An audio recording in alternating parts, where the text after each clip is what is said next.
দেখতেছে ঘুমাইতেছি তারপর ডিস্টার্ব করে। আচ্ছা ঠিক আছে, কথাটা তুই মনে রাখিস। A few moments later. Jimin, কাজটা কিন্তু ঠিক করতেছস না।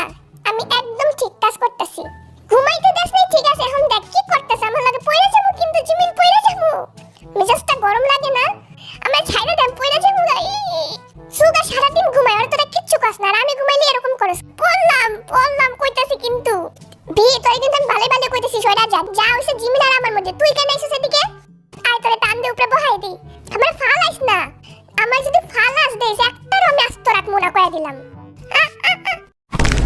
100 বার কইছিলাম তোরে ফাইতে না, দেখান তোরে কি করি। দৌড়াস কেন? এই তোরা দৌড়াস কেন? দাঁড়া কি রে, ওই কইরে চুপ থাক, দাঁড়া দেখতে দে আমারে।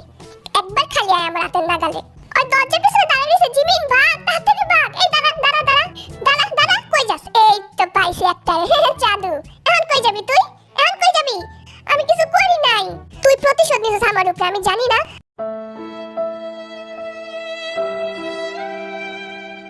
পানি খেয়ে লই, দাঁড়া। এবার ক কি? ভাই আমি আপনার দুটা পায়ে পড়ি, আমি কিছু করি নাই। প্ল্যান বি করছে, আমি খালি সাহায্য করছি, আমি কোনো প্রতিশোধ নেই নাই, বিশ্বাস কর। আচ্ছা যা তাহলে ভিড়ে নিয়ে আয়।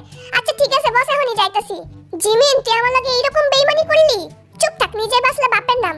তুই কিন্তু আমারে সব শিখাই দিছিলি জিমিন, আমি খালি তোর সাহায্য করছি। তোর কথা বিশ্বাস করব না যে। কি মজা। বস আমি আপনার চাল আজকে থেকে।